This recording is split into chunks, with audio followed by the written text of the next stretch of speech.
Well, what I actually really love about fire, it's just reinforced in me. It's just like, fuck it, just cook.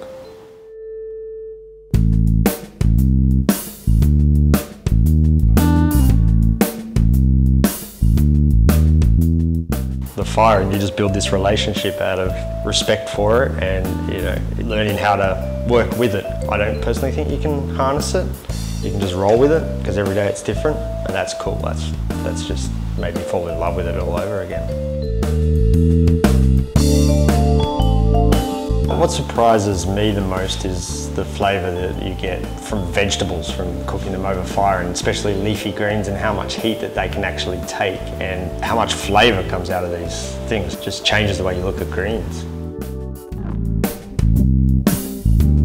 One of the reasons why we don't have a menu is because we just get a bunch of stuff in and let it sort of tell us where it's at, because everything changes with the seasons, everything changes with the feed. You've got to adapt and be aware that everything week in, week out, day in, day out will be different, you know.